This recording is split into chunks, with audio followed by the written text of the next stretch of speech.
guys, welcome back to your 18th tutorial.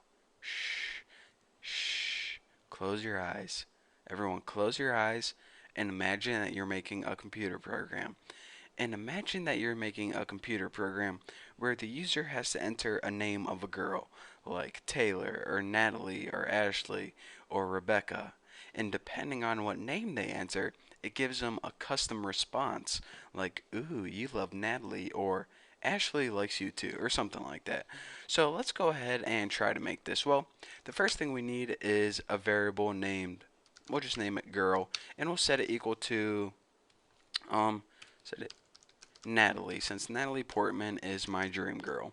And now, in order to make this program, you might be thinking this. With the tools we have so far, we'll just go ahead and write if girl is equal to Natalie, and then we can go ahead and do our thing, and then later we can write if girl is equal to Emily, if girl is equal to Hannah, if girl is equal to Reese, and we can go ahead and list all the girls that they could enter and do it that way. But a lot of if statements get kind of messy, so there's an easier way to make kind of this same program type. Instead of using a bunch of if statements, you can use something called a switch statement. A switch statement takes one variable, which is the girl in this case, and it tests them for all the possible scenarios. And it's basically the same as writing a bunch of if statements, but it's just a much more organized way. So let's go ahead and let me show you the syntax for this. Is actually switch, just like that, and right after it you write the name of the variable. You only write the name of the variable, nothing else. You don't set it equal to anything, just that. Now go ahead and make a body and give you some space. And now for each case scenario, we're going to call it a case. Now for the first case, you give it the value of what it can be equal to. For example, in the case of Natalie, and go ahead and add a colon, not a semicolon, just go ahead and add a colon. And now you write something like this. If girl is equal to Natalie, then go ahead and write whatever you want to do.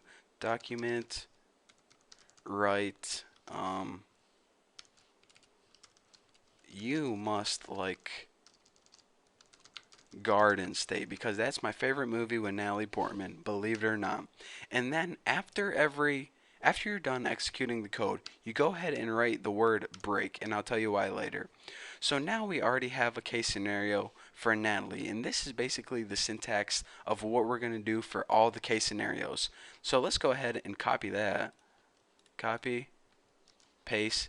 In the case of Ashley, since I like Ashley Green too, be like, ooh, fan of Twilight, eh?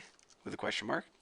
And we keep doing that for each girl. So I'm only going to do 2 girls now, but if you did 100, 1,000, a million, it's going to be the same syntax.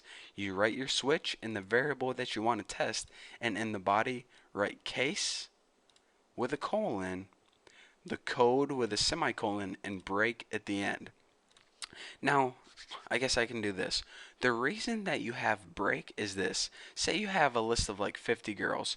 Well, it's going to test this one, and then it's going to test this one, and then it's going to test the next 48 and test them all until it gets to the answer. Well, check this out. Since our girl is equal to Natalie right now, what break means is this. As soon as I get to this and I find an answer or find a value that variable equals, then there's no need to test the rest of these. So I'm just going to break out of it right now and go to right to the end. So if you have like Natalie, Ashley, Brittany, Emily, as soon as it gets to Natalie, it's going to say, alright, I found my match, I'm going to break.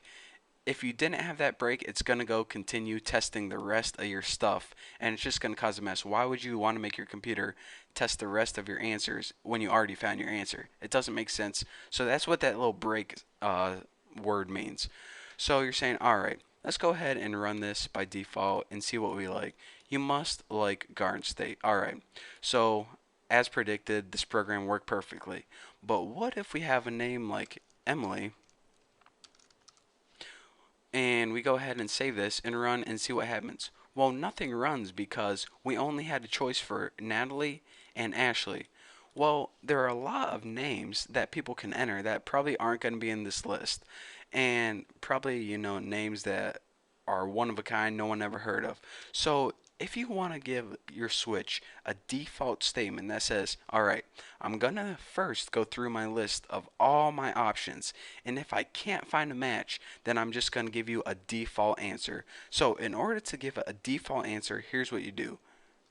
default, and notice that we don't write anything in here because there is no like answer or value for default. It's the default. It's basically if you got to this and it didn't work and this it didn't work, then I'm gonna go here to default. So if all of your pretty much your cases don't match, then this is what you get. So by default, just go ahead and write something like yeah, I'm definitely copying this. Default, write something like this is the default. So check it out. And another thing, you don't need a break at the end of your default since it's the last choice. So remember I said a break is pretty much to save you time saying, all right, once you found your answer, then just break out of it and go continue with the next thing. Don't go through all the rest of the cases. Well, you can add a break at the end of default, but it would be worthless since if you get to the default, you're already at the end and you already ran out of all your cases. So what's the break out of? It's not skipping over anything. And it's not going to help you any to break out of it now. You're already at the end. So anyways, that's why you don't need one. So let's go ahead and test this variable Emily right now. We have the variable Emily. So what's going to happen is this. JavaScript's going to say, all right, does Emily equal Natalie? Nope. Does Emily equal Ashley? Nope. So I guess I'm just going to give you the default. This is your default statement. So go ahead and save this. And as you can see, this is default. So now let's go ahead and give it like Ashley, just like that. And now go ahead and save it. And it's going to say, all right, does Natalie equal Ashley? Nope. Does Ashley equal Ashley? Well, indeed it does. So I'm going to go ahead and print out this, just like he told me. And then I'm going to go ahead, go ahead. And then I'm going to go ahead and break. So no need to even worry about this at all. So let's go ahead and save it and check it out. Ooh, fan of Twilight, eh? Ashley Green, not bad. So that's the basics of a switch statement and how you can use a switch statement to save you from writing a whole bunch of ifs. And this is actually a whole lot easier to maintain. And you can just look through your code and it's just a whole lot easier whenever we build programs that actually do something other than me talking about the girls I have a crush on. That's what it does. So anyways, thank you guys for watching. Don't forget to subscribe and I'll see you in the next video. Oh, and Natalie Portman, if you're watching, call me.